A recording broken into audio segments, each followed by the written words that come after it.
everybody. Welcome back to the show. This is The Mental Breakdown. I'm your host, Joey Velez. Today, we're talking about something that sounds like a strength, but can easily become one of our biggest barriers to performance, and that's this idea of perfectionism. Now, at first glance, perfectionism seems like a positive trait that we all want. After all, you think that, athletes, performers, high achievers, they're all supposed to have these high standards, right? But they're supposed to push themselves. They want to improve. They want to strive for excellence. The problem is that perfectionism is not the same thing as excellence. Excellence is about pursuing growth, where perfectionism is about trying to avoid mistakes. And when your focus shifts from being or from becoming better to proving that you are good enough, that's when performance begins to suffer.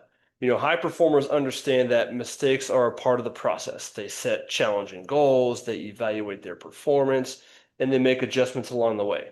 If you have a golfer who wants to achieve excellence, might say something like, "Hey, I missed that putt. What can I learn from it? What can I learn from my routine, my read, or what were my mechanics during that putt?" A perfectionist might say, "I missed that putt. I always choke under pressure. Maybe I'm not good enough." The difference isn't the mistake itself. The difference is the meaning that's attached to the mistake. Perfectionism tends to turn a single moment into a judgment about one's own identity. So instead of thinking, "I made a mistake," the athlete starts thinking, "I am the mistake." And that creates unnecessary pressure. Now, perfectionism hurts performance in a variety of ways. One is that it increases anxiety. When athletes believe they can't make mistakes, then every performance becomes a test of their overall worth.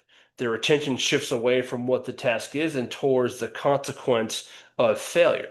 Now, for baseball and softball players, right? Instead of focusing on the next pitch, for basketball players, instead of focusing on the next shot or what the next decision is, they start thinking, what if I mess up?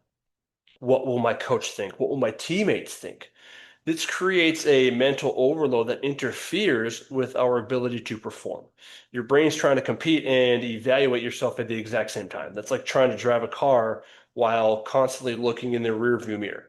Right? Another way perfectionism impacts us is that it creates this fear of failure. Athletes who are afraid to fail often become hesitant. They play not to lose instead of playing to win. A basketball player may hesitate on an open shot because they're worried about the consequences of missing.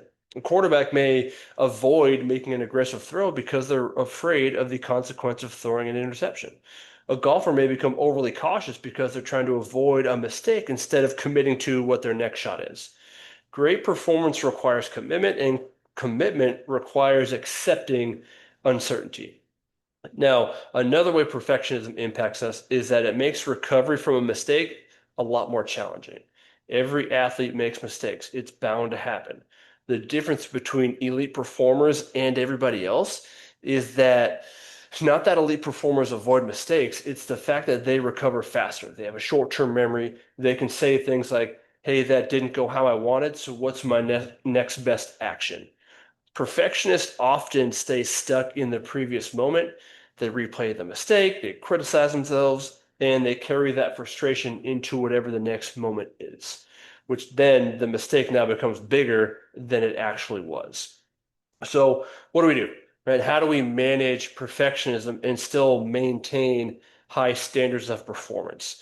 I think the first step is changing the goal. So instead of chasing perfection, try chasing execution. You cannot control outcomes completely, right? There is some aspect that you can, but overall, you can't control outcomes.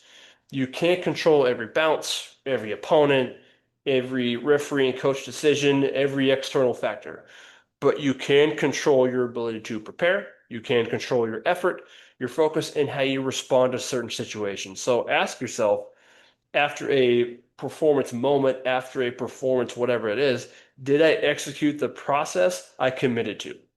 This is where confidence is ultimately built. If I'm able to see that I executed my process, the outcome just didn't work out in my favor. The next step is developing self-compassion, which I think is a hard thing to do for a lot of people. Self-compassion doesn't mean lowering your standards or accepting poor performance. It means treating yourself like you would treat someone that you care about. Most athletes would never talk to a teammate the way they talk to themselves after a mistake. Imagine your teammate misses a game-winning shot. You'd probably say something along the lines of like, hey, that was tough, learn from it, stay confident, get ready for the next one. But what you would say to yourself is like, oh, you're terrible, you always choke, you'll never be successful. So something to think about is that you deserve the same support from yourself that you would give to somebody else. The third step is learning to separate performance from identity. A bad performance does not make you a bad athlete.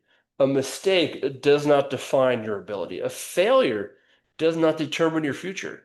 Your performance is something you do and not something that who you are. Okay. And that's really it. Okay. So when it comes to the pursuit of excellence, that's what creates growth. If we're looking at the pursuit of perfection, that's what's going to create pressure. The best performers in the world are not only the ones who never make mistakes, they're the ones who trust themselves enough to make mistakes, to learn from those mistakes, and to continue competing. So the next time you feel that pressure to be perfect, remember, you don't need to you don't need to have a perfect performance.